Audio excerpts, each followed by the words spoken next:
Thane महानगरपालिकेमध्ये TDR घोटाळ्यावरनं मोठा गदारोळ सुरू झाल्याचं पाहायला मिळालं। चितळसर मानपाडा भागातल्या 193 एकर जमिनीच्या बदल्यात एका कंपनीला नियमानुसार मिळणाऱ्या 32,000 चौरस मीटर ऐवजी तब्बल 7,40,000 चौरस मीटरचा टीडीआर देण्यात आल्याचा गंभीर आरोप पालिकेच्या सर्वसाधारण सभेत करण्यात आलाय। संबंधित कंपन्यांनी नजराणा आणि स्टॅम्प ड्युटी न भरल्यामुळे शासनाचा 7,000 कोटींचा तर पालिकेचा 1,000 कोटींचा महसूल बुडणार असल्याचा दावा देखील करण्यात आलाय।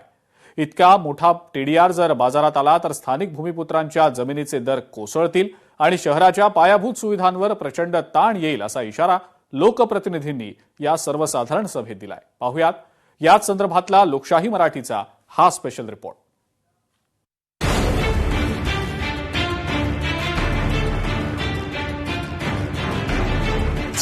ठाण्यातील टीडीआर प्रकरणात मोठा गौप्यस्फोट। 3 कंपन्यांना ठाणे पालिकेकडून टीडीआरची खैरात। इतक्या मोठ्या आर्थिक निर्णयाकरता महासभेची मंजुरी का घेतली नाही? पालिका सभेत नगरसेवकांनी उपस्थित केला सवाल। ठाण्यातील संजय गांधी राष्ट्रीय उद्यानालगतच्या चितळसर मानपाडा इथल्या 193 एकर जमिनीच्या बदल्यात देण्यात येणाऱ्या टीडीआर बद्दल काल झालेल्या ठाणे पालिकेच्या सभेत शरद पवार यांच्या राष्ट्रवादीचे नगरसेवक अभिजित पवार यांनी लक्षवेधी मांडली। यावर चर्चा करताना सर्वपक्षीय सदस्यांनी प्रशासनाला जाब विचारलाय। 3 कंपन्यांना मोठ्या प्रमाणात टीडीआर देण्यात आला, त्याकरता नियमानुसार किती नजराणा आणि शुल्क आकारण्यात आलं याचा खुलासा करण्याची मागणी नगरसेवक अभिजित पवार यांनी केली। एवढ्या मोठ्या आर्थिक परिणामाच्या निर्णयाला महासभेची मंजुरी का घेण्यात आली नाही असा प्रश्न उपस्थित करत प्रशासनाच्या निर्णय प्रक्रियेवरच त्यांनी प्रश्नचिन्ह उपस्थित केलं। एवढ्या मोठ्या प्रमाणात टीडीआर देण्यामागील नियम आणि त्यातून महापालिका आणि शासनाला मिळालेला महसूल याचा हिशेब जाहीर करावा अशी मागणी त्यांनी केली। D Dayabai and company, oriental floriculture आणि दर्शन एव्हेन्यू या त्या 3 कंपन्या असल्याचं समोर आलंय। सिंगल सातबारा झाला दियाबाई नावाचा।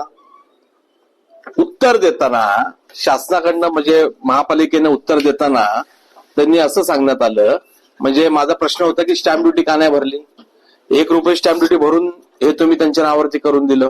चला, टीडीआर देताना स्टॅम्प ड्युटी भरायची नसते, ती कशी की जर टीडीआर दयाबाई कंपनीला पूर्ण दिला असता आणि त्यांनी जर तो विकला असता तर त्यांना स्टॅम्प ड्युटी भरणं गरजेचं आहे।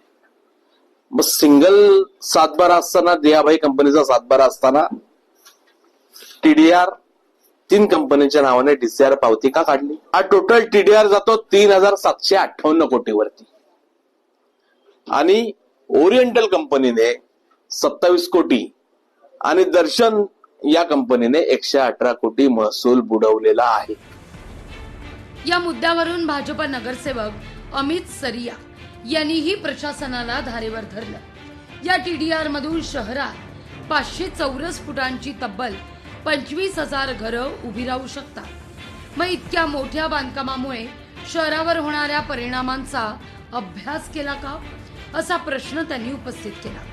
नियम डावलून FSI आणि टीडीआर दिल्यामुळे तसंच स्टॅम्प ड्युटी आणि जीएसटी न भरल्यानं शासनाचा हजारो कोटींचा महसूल बुडाल्याचा आरोप त्यांनी केला। टीडीआर जो देण्यात आला तो इको सेन्सिटिव्ह झोनमध्ये देण्यात आलेला आहे। इको सेन्सिटिव्ह झोनमध्ये काहीच करता येत नाही असा नियम आहे। महसूल मंत्र्यांना आम्ही निवेदन देणार आहोत। याच्यामध्ये महसूल विभागामार्फत चौकशी करण्याची आम्ही मागणी करणार असून अँटी करप्शन मार्फत चौकशी लावण्याचा आमचा प्रयत्न आहे असंही अमित सरिया यांचं म्हणणं आहे। जो टीडीआर देण्यात आला आहे तो इको सेन्सिटिव्ह झोन मध्ये देण्यात आला आहे। इको सेन्सिटिव्ह झोन मध्ये काहीच करता येत नाही। बघा, आता आम्ही हे तर रेव्हेन्यू मिनिस्टर, रेव्हेन्यूचं लॉस असल्यामुळे उद्या बावनकुळे साहेब येणार आहेत, तर त्यांना आम्ही निवेदन देणार आहे आणि ह्याच्यामध्ये रेव्हेन्यू चौकशी तर लावणारच लावणार, पण अँटी करप्शन मार्फत चौकशी लावायचं आमचा प्रयत्न होणार आहे। तर दुसरीकडे भाजपचे आमदार संजय केळकर यांनी मी या संदर्भात निवेदन केलं होतं आणि दाल में कुछ काला है हे स्पष्टपणे दिसत असल्याचं म्हटलंय। एवढा 2800 कोटींचा टीडीआर तुम्ही देऊन टाकला, पण 29 लाख लोक या ठाणे शहरात राहतात, त्यांना वेठीस धरल्यासारखंच होणार आहे असा आरोपही त्यांनी केला। महापालिकेचा आतून संगनमत असल्याशिवाय हे प्रकरण पुढे जाऊ शकलं नसतं असाही दावा केळकरांचा आहे। ठाणेकरांना केंद्रबिंदू मानून या प्रकरणात पुढची पावलं टाकली पाहिजेत, अन्यथा ठाणेकर याला असाच विरोध करत राहतील असं केळकरांचं म्हणणं आहे। या विषयावरचं मी निवेदन केलं होतं आणि तेव्हाच मी संशय व्यक्त केला होता की दाल में कुछ काला है। त्याशिवाय अशा पद्धतीने एवढा 2800 कोटी रुपयाचा टीडीआर तुम्ही देऊन टाकला। 29 लाख लोक या शहरामध्ये राहतात आणि त्याच्यामुळे महापालिकेची आतून संगनमत असल्याशिवाय हे प्रकरण जे ते पुढे जाऊच शकलं नसतं आणि त्याच्यामुळे महापालिकेने याच्यामध्ये खूप काही हे करण्याची गरज नाहीये आणि हा घोटाळा नाही तर मग काय, मग त्या काळातले जे कोण अधिकारी असतील ते पण याच्यामध्ये आहेत की नाही, का फक्त डायाबाई नावाची कंपनीच फक्त त्याच्यामध्ये इन्व्हॉल्व आहे। आणि त्याच्यामुळे याचा पूर्णपणे विचार करावा आणि ठाणेकरांना केंद्रबिंदू मानूनच या संबंधाच्या पुढच्या पावलं जी आहेत ती टाकली पाहिजे, नाही तर ठाणेकर याला असाच विरोध करत राहतील। महापालिकेच्या सभेत हा मुद्दा उपस्थित झाल्यानंतर विरोधकांनी टीडीआर घोटाळा असा उल्लेख करताच महापालिका आयुक्त सौरभ राव यांनी त्याला हरकत घेत याला टीडीआर प्रकरण म्हणावं अशी सूचना केली होती। पालिका आयुक्त सौरभ राव यांनी ही भूमिका घेतल्यानंतरही प्रशासनानं घेतलेला निर्णय योग्यच असल्याचा अप्रत्यक्ष सूर सत्ताधाऱ्यांनी आळवल्याचं पाहायला मिळालं। त्यामुळे या वादग्रस्त टीडीआर प्रकरणात सत्ताधारी प्रशासनाच्या बाजूने आहेत का हा प्रश्न पडतोय। त्यामुळे कोट्यवधींच्या या टीडीआर प्रकरणावरून ठाण्यात येत्या काळात राजकारण अधिक तापण्याची चिन्ह आहे। कोट्यवधीचा महसूल बुडवल्याचा हा आणि शहरावर पडणारा ताण यामुळे ठाण्यातील राजकीय वातावरण जे आहे ते तापलेलं आहे।